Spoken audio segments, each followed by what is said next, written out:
Salut gourmets et gourmettes. Au menu de très bon aujourd'hui, on se fait mousser avec une nouvelle boutique du quartier Saint-Michel, les Dilettantes, un caviste spécialisé dans les champagnes de vignerons. Je vous emmène buller chez un caviste d'un genre un peu particulier. Je suis rive gauche, dans le quartier du Pont-Neuf, sur les quais de Seine, je bifurque rue des Grands Augustins et je tombe sur une jolie devanture couleur tabac, les Dilettantes. Une boutique pétillante, d'abord parce qu'elle est entièrement dédiée au champagne, il y a même écrit « La maison du champagne » sur la façade. Ensuite, parce que le maître de maison est une maîtresse de maison. Elle s'appelle Fanny Euck. Bonjour. Et madame est plutôt bien placée pour faire sauter les bouchons. Je suis champenoise. Mon père est vigneron, récoltant, manipulant. Et j'ai voulu vraiment axer cette boutique sur le champagne et notamment le champagne qu'on dit de terroir, le champagne d'auteur. Ici, vous trouverez 25 vignerons récoltants, manipulants. Parce qu'on parle souvent des grandes maisons qui sont des marques. Là, c'est du champagne à visage humain. Et oui, le champagne, ce n'est pas que de la bulle marketée par les grandes maisons, ce sont aussi des vins de terroir façonnés par des vignerons passionnés. Et la vraie valeur ajoutée de cette boutique, c'est de faire découvrir des cuvées rares qu'on ne croise pas vraiment ailleurs. Là, vous avez la carte de la Champagne. Donc, il y a 4 grands terroirs en Champagne. La montagne de Reims en rouge, la vallée de la Marne en vert, la côte des Blancs en jaune et la côte des Bars. Et donc, chaque région a sa typicité. Alors, je recherche un champagne pour un grand connaisseur, un champagne qui sort suffisamment des sentiers battus pour le surprendre. Moi, j'ai un faible pour cette cuvée là-bas, donc qui est l'œil de perdrix de Yannick Doyard.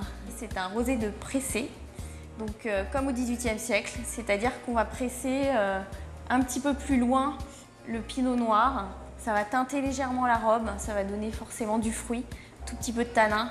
C'est une pure merveille, donc c'est un assemblage de pinot noir et de chardonnay. Et comme ici, on cherche visiblement à se démarquer, Fanny Euck a poussé l'expertise jusqu'à rédiger des fiches pour chacune de ces bouteilles, avec tout ce qu'il faut savoir pour se faire mousser dans les dîners en ville. Il y a même le portrait photo du vigneron.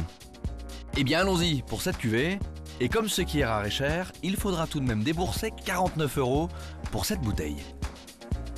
J'entends du bruit à la cave. Ici, on fait aussi des dégustations. Je peux jeter juste un petit coup d'œil ? Bien sûr. Une superbe cave où l'on explore la bulle en petit comité. Je repars avec mon petit sac à la main, direction une station de radio bien connue, où j'ai donné rendez-vous à l'un des meilleurs experts du champagne que je connaisse, le chroniqueur vin, Dominique Hutin. Salut Dominique. François Régis, bonjour. Je t'ai apporté une surprise, je voudrais te faire déguster à l'aveugle une cuvée de champagne que je n'ai pas oublié naturellement de cacher sous une chaussette. Elle a déjà quelque chose à nous raconter, la couleur est presque ambrée, œil de perdrix. Dominique passe aux choses sérieuses. On a un nez qui demande peut-être à être bousculé un petit peu pour s'exprimer, on va l'aider. Alors, voyons voir ce que ça donne au nez. C'est friand. Il y a une charge alcoolique, on voit qu'il y a du vin dedans. Et en bouche ? On a une trame qui est assez fine, avec ce qu'on réclame d'un effervescent, c'est-à-dire d'être campé autour de bulles plutôt très fines. Et puis, là, on attrape quand même des notes légèrement oxydatives. Alors, est-ce que tu aimes ? Moi, j'aime beaucoup les champagnes expressifs.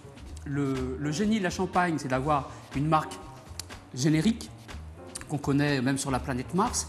Et ce qu'on oublie souvent, c'est qu'il y a des champagnes. Et là, ça, c'est un des pans de la Champagne. Ça me parle, ça fera parler les convives obligatoirement. Donc ça, c'est vraiment un vin à partager. Bon, ce n'est pas tout Dominique, mais il s'agit d'annoncer le verdict de cette dégustation à l'aveugle. Allez, mouille-toi. Ça me fait penser au travail de Doyard autour de l'œil de perdrix, par exemple. Eh bien, soulève la chaussette. Doyard, œil de perdrix. C'est gênant, c'est gênant. C'est un travail de vigneron, et là on s'affranchit du seul domaine de la bulle, on est vraiment dans le domaine du vin, on est sur un grand vin blanc, je ne peux pas le dire autrement. Fanny Euck va clairement séduire les vrais amateurs de champagne en proposant une vision un peu plus terroir et un peu moins paillette de ce vignoble. Rien que pour la sincérité de cette démarche, on colle un très bon pour les dilettantes, la nouvelle maison du champagne, rue des Grands Augustins.